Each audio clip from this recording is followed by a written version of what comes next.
You check your phone 144 times a day. That's every 10 minutes you're awake.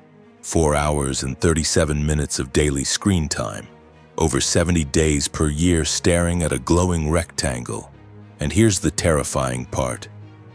Your brain is physically changing because of it.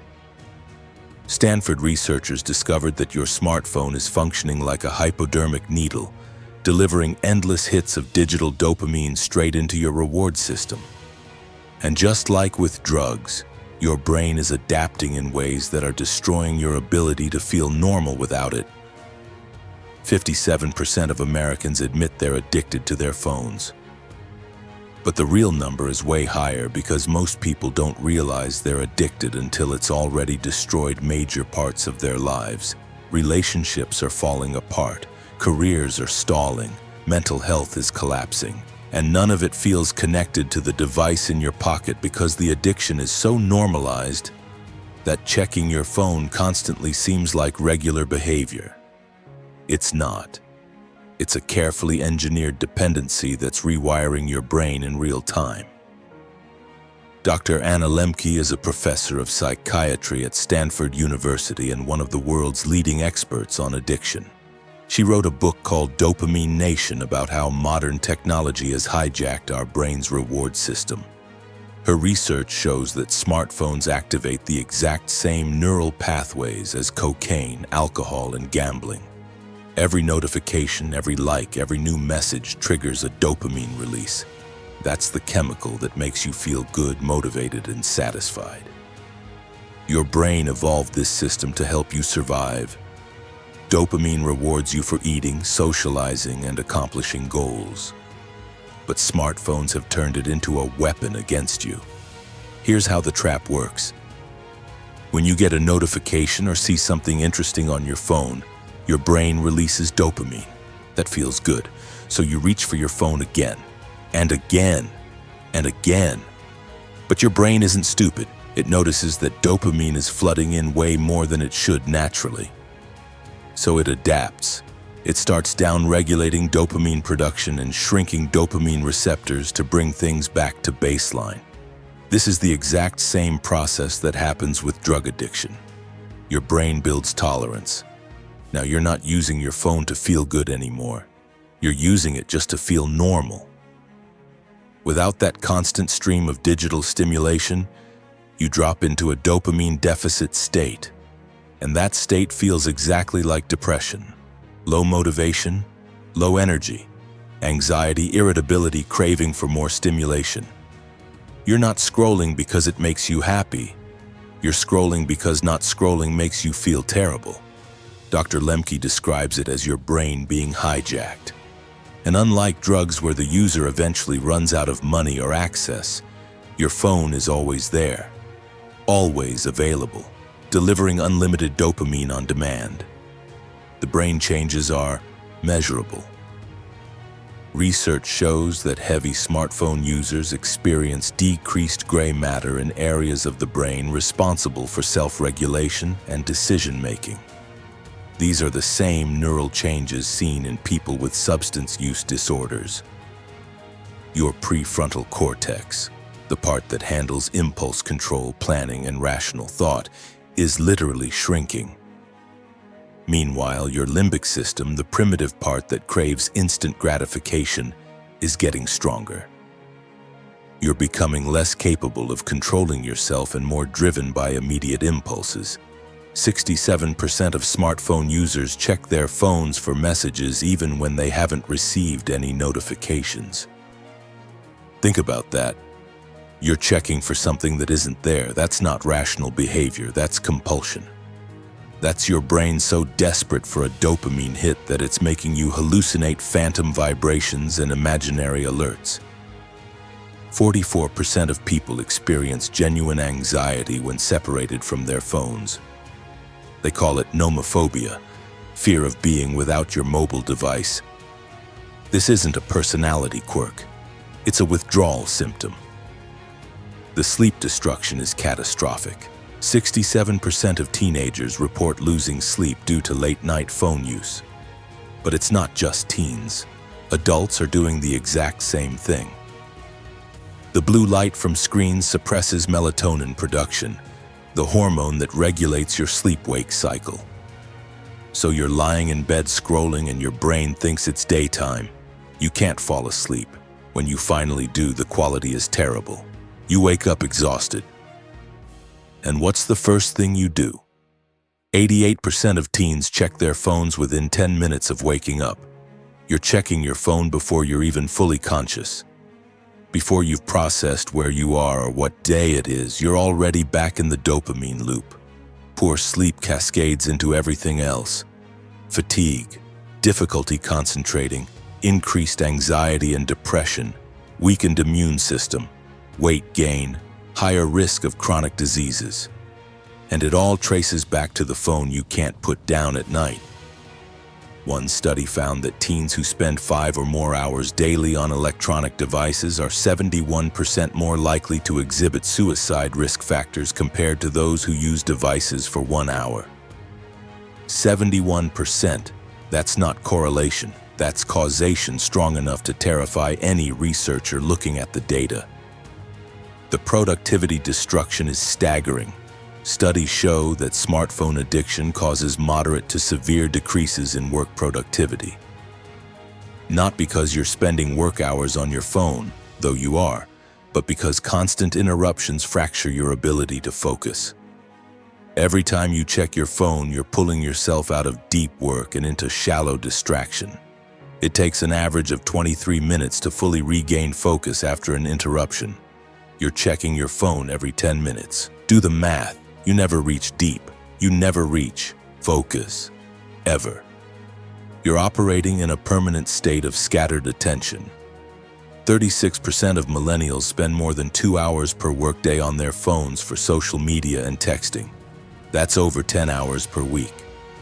Over 500 hours per year. At work, getting paid to work, but scrolling instead. And here's the insidious part. You don't feel like you're wasting time because the phone makes every moment feel productive. You're staying connected. You're keeping up with news. You're networking. But you're not doing any of those things effectively. You're feeding an addiction while your actual work suffers. The relationship damage might be the worst part. 71% of people admit they spend more time on their phones than with their romantic partners. Read that again. More time staring at a screen than engaging with the person you supposedly love most. 46% of people check their phones during dates and social events. You're physically present but mentally absent. Your partner's talking and you're scrolling. Your friend is sharing something important and you're checking notifications. You're choosing digital dopamine over real human connection. And the relationships you're choosing, they're not even real. Social media gives you the illusion of connection while actually increasing loneliness and isolation. 33% of teens socialize more online than face-to-face. They have thousands of online friends but feel completely alone because those aren't relationships. They're parasocial performances. You're watching other people's highlight reels while your real life deteriorates. You're comparing your behind the scenes to everyone else's edited final cut, and it's destroying your mental health. The anxiety epidemic among young people correlates directly with smartphone adoption. 41% of teens feel overwhelmed by the number of notifications they receive daily. Their phones are screaming at them constantly. Every alert triggers a stress response. Their cortisol levels are elevated all day. They're living in a permanent state of low-level panic because their devices won't leave them alone, and they can't turn them off because the fear of missing something is worse than the stress of constant alerts. That's addiction. Depression rates have skyrocketed in lockstep with smartphone use. The mechanism is clear. Social media platforms are designed to exploit comparison and inadequacy. You see everyone else's perfect lives, perfect bodies, perfect relationships, perfect vacations. Your brain processes that as everyone else is doing better than me. Self-esteem craters. Feelings of worthlessness intensify. And when you're feeling bad, what do? You reach for your phone to feel better, which shows you more perfection you don't have, which makes you feel worse, which makes you reach for your phone again. The cycle is perfectly designed to keep you trapped. Researchers studying smartphone addiction compare it directly to substance abuse. The diagnostic criteria are nearly identical. Compulsive use despite negative consequences. Withdrawal symptoms when access is restricted. Tolerance requiring increased use to achieve the same effect. Inability to cut back even when you want to. Neglecting other areas of life to maintain the behavior.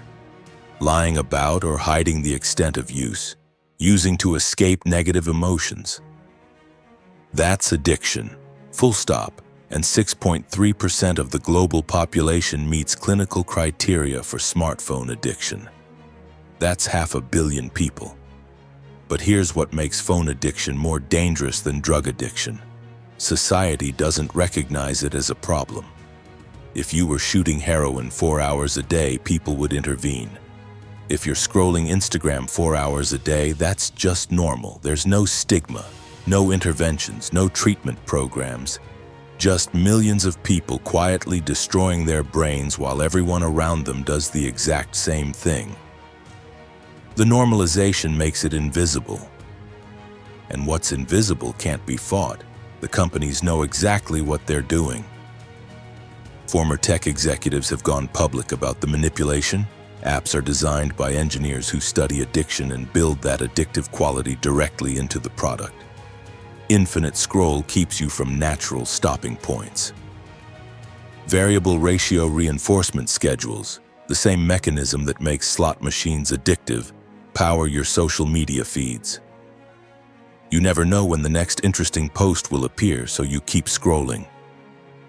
Notification timing is optimized to pull you back in right when you might drift away. Push alerts are crafted to trigger FOMO and anxiety if you don't check immediately. These aren't accidents. These are deliberate design choices made by people who understand behavioral psychology better than you understand yourself. And they're using that knowledge to keep you addicted because their business model depends on your attention.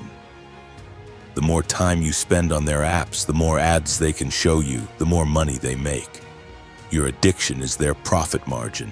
They have billion-dollar incentives to keep you hooked and zero incentive to help you break free. So what do? First, understand that this is real. You're not weak-willed. You're not undisciplined. You're fighting against some of the most sophisticated psychological manipulation ever created, deployed by the smartest engineers in the world, backed by unlimited resources. The deck is stacked against you, which means you need to fight back strategically, not just through willpower. Dr. Lemke recommends a dopamine reset. Abstain from your phone for as long as you can, ideally 4 weeks minimum. That gives your brain time to restore baseline dopamine levels and rebuild the receptors that have been downregulated. The first few days will be brutal. You'll experience genuine withdrawal symptoms, anxiety, irritability, cravings, feeling like you're missing out on everything important. Your brain is screaming for its drug, but if you can push through, the cravings fade. Your brain rebalances, and you start feeling normal again without constant stimulation. Most people can't completely abstain because phones are necessary for work and communication. So you create barriers. Physical barriers like leaving your phone in another room when you're working or sleeping. Removing apps that trigger compulsive use. Turning off all notifications except critical ones. Setting specific times when you check your phone rather than constantly reacting to every alert. Mental barriers like writing down every time you reach for your phone. That creates awareness. Most usage is completely unconscious. Making it conscious gives you the chance to choose differently. Replace instant gratification with delayed gratification. Your brain needs dopamine, but it needs healthy sources. Exercise, reading, learning new skills, building things, face-to-face socializing.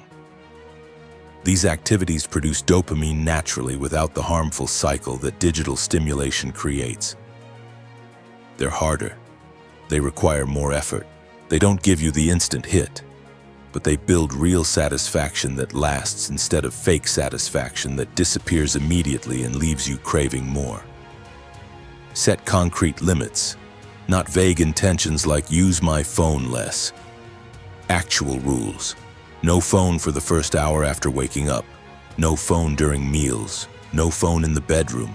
No phone while with other people unless absolutely necessary. Delete social media apps from your phone entirely. If you need them for work, access them only through desktop browsers where they're less addictive and you can batch your usage into specific times rather than scattered throughout the day. Track your screen time. Most phones have built-in tools that show exactly how much time you're spending on which apps. Look at that number honestly. If you're spending 4 hours a day scrolling, that's 28 hours a week. That's a full-time job of doing nothing productive. Imagine what you could accomplish with those 28 hours. Learn a language, build a business, actually connect with people you care about, read books, exercise, create something meaningful. Anything is better than losing a quarter of your waking life to addictive apps designed to steal your attention. Get accountability. Tell people you're trying to reduce phone use. Ask them to call you out when they see you scrolling mindlessly. Join or create a digital detox challenge with friends.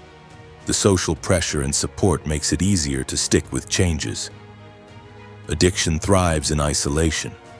Community helps you break free. Understand that this will be uncomfortable. You're rewiring your brain. That takes time and it doesn't feel good. You'll be bored. You'll feel anxious about missing things. You'll reach for your phone constantly and find it's not there or not allowed. Sit with that discomfort. That's healing happening. Your brain is relearning how to generate dopamine from real life instead of artificial stimulation.